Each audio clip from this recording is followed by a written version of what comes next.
Hi everybody. Today we're going to talk about the one thing that stopped me from healing. INFJs really struggle with healing.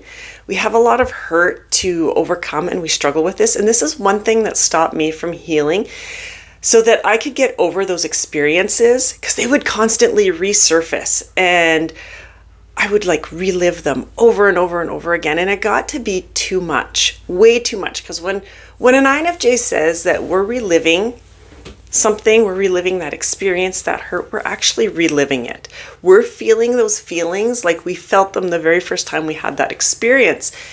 And for me, I would get so fixated on the event that took place and the hurt that I would stay stuck. And I felt like I was on this hamster wheel going around and around and around and never ever getting anywhere. And I hated it. And I wanted to pull my hair out because I was just done with it. I was done and I needed to heal, but I didn't know how to do it. So when I did some unpacking, I figured this out, and I see this with my clients, my INFJ clients.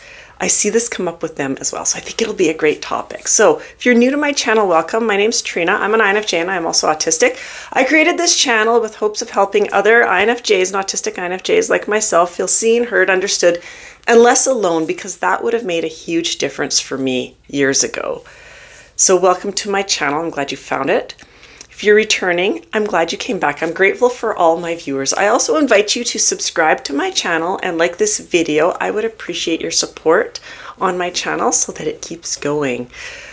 All right, before we get going, I do want to mention that registration is still open for my connection circle, INFJ connection circle. So if you've ever wanted to connect with people that are like yourself, where you can feel like you can just, take off that mask and be yourself. It's safe there, a place where you belong, where you're not going to be pushed away. I know for me, that happened to me all the time. It just happened to me like a year ago with a group of women where I was volunteering and I was told, you know what, we don't need your help. But then the next day I seen they had a posting up looking for help because they need help. So it really does happen to us.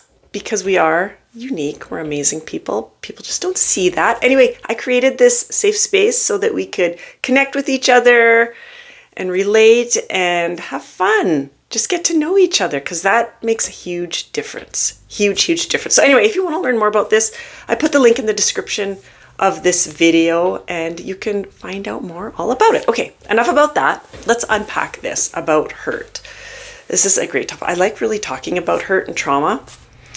I don't know why, I just do. It fascinates me. It fascinates me what it does to us, right? So when I unpack this, I discovered when I got really sick of experiencing all the hurt. I don't know if you guys can hear this, but my old dog is panting just outside, so I'm not sure if my microphone is picking this up or not. But if he is and you can hear heavy breathing, he's making his way slowly up the stairs, and it's like a big chore for him, and I'm amazed he's doing it today.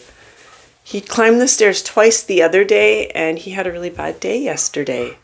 So I told him to stay downstairs, but he wanted to come upstairs with me. Anyway, okay, so when I unpack this, of why this hurt, when I was finally done with it, and I started looking at it, stepping back from a I can't speak today. Words, come on, let's go. From a non-judgmental point of view, I discovered that I wouldn't allow myself to heal because I feared that it might reflect bad on some of my loved ones. This was huge for me. I was like, oh, actually it was a lady that pointed it out to me a long time ago that this is what's going on. And I see this come up with a lot of my clients. They experience the same thing. Many of us, many INFJs, we were blessed with super critical or narcissistic parents. Maybe both parents or just one parent. There's not very many INFJs that I have encountered that didn't have one in their life, but I have met a few that didn't. So just because you're INFJ, it doesn't mean that your parents were narcissistic or super critical. It's just, it seems to be a common denominator. But with that, when we have parents like that, many odd beliefs are wired into us, right from a childhood. Like, we weren't allowed to make them look bad, right? That was one of them. I had a client, I'm going to tell you a story. I had a client that struggled with this massively. She really wanted to get over her hurt. It would just keep coming back and she would stay very stuck. And it was impacting relationships she had, jobs that she had, because she would project past experiences on what is going on in the present moment, and it would sabotage it, right? We become self-sabotaging when we're like this, myself included. I did this as well. But she didn't realize that she was doing it. And when we unpacked it, we discovered that she had a narcissistic mother, which she didn't realize, right? Because when we have a narcissistic parent, remember I said that we can't, everything has to be perfect. Life has to be perfect. Nothing can reflect bad on them because that would trigger them. And so everything, we made everything perfect or seem perfect, right? Our whole, when we experience this, the whole childhood is like a big masquerade. It's, I don't want to say the entire childhood is fake because those experiences are very real for us, but how the family is presented to the outside world is very, very fake. So with this client, when we finally discovered that, okay, she's got a narcissistic mother, she also discovered when we started unpacking this that anybody who voiced hurt while she was growing up, her mother would label as a drama queen, attention seeker, very negative with anybody that was hurt. Like if somebody had gotten hurt and would like confront her mother about it, because her mother was very passive aggressive, her mother would just blow it off and be very cold towards them and after be like, oh, mom, she's just a drama queen, right? This is how the client would explain it. So, and then if somebody was healing and doing what they do to heal and feeling those emotions and all that, they were picked apart and they were labeled like, oh, well, they're just crazy. They're like Looney Tune, or they're on a sympathy kick, right? It was always very negative. So this client wouldn't allow herself to heal because she didn't want to be labeled that way, right? When we have parents like this, and this is what we hear, we think that everybody else is the same way. Right? As a child, this is what we think. So naturally, she didn't want to be labeled that way because she thought that everybody else in the world was seeing people that would voice hurt and try and heal the same way as her mom. But in fact, that's not how it is, right? And she didn't want it to reflect bad back on her mother. She didn't want to hurt her mother.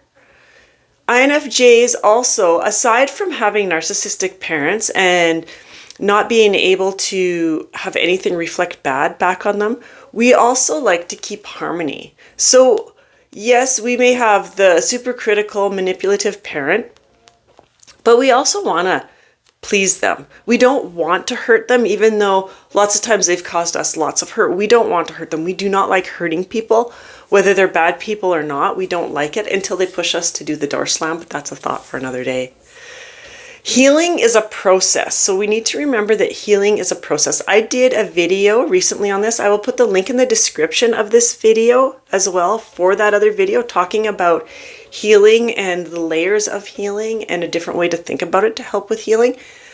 I would put the link on this video, but I'm not techie enough. I don't know how to do it. So you'll have to go to the description of this video to find the link for that particular video. Allowing ourselves to heal is key. We have to allow ourselves to heal. This is what my client and myself included. I had to give myself permission to heal, that it was okay that to say, yes, you know what? This happened, that happened, and it hurt.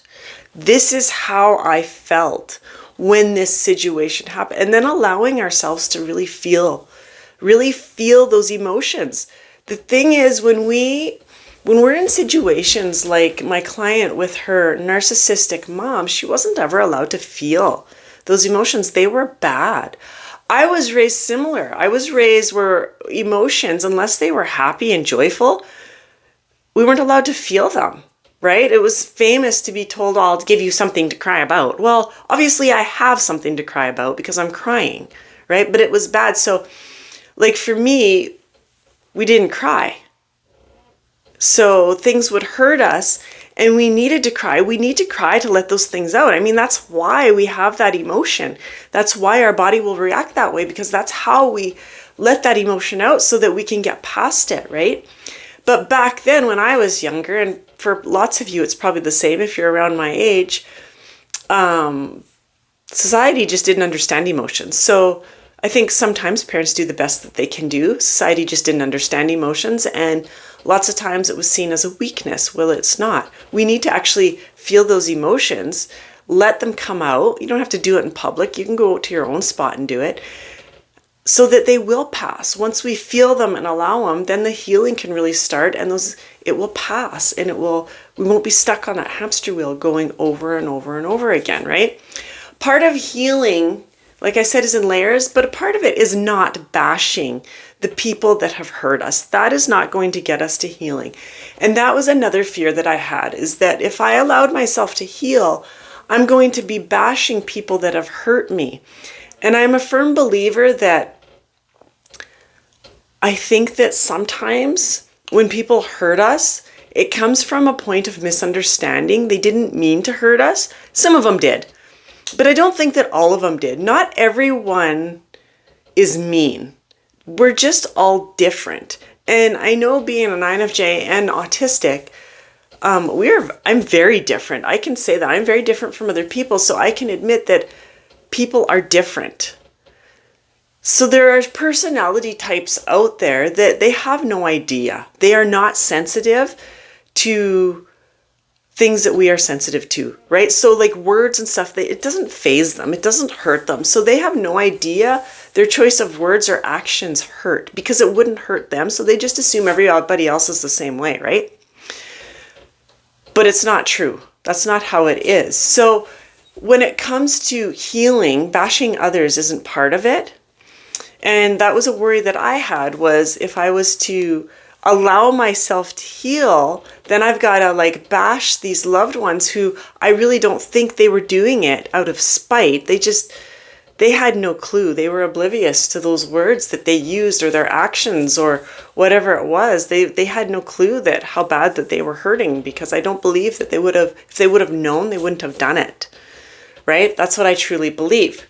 So anyway, that's what stopped me and a lot of my clients from healing, is that fear of hurting the loved ones that have hurt us. We won't allow ourselves to heal because of that fear. So it's something to think about. I hope that you found this thought-provoking, and it'll give you something to think about if you're struggling with circumstances that are coming up and you really want to get over them and you really want to heal from them because you know they're keeping you stuck. Unpack it a little bit.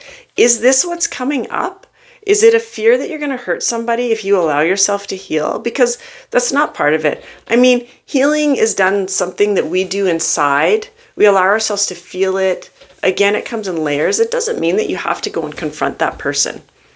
And in lots of instances, I wouldn't even advise you to go confront them, because again, like I said, people are different. They're not going to understand.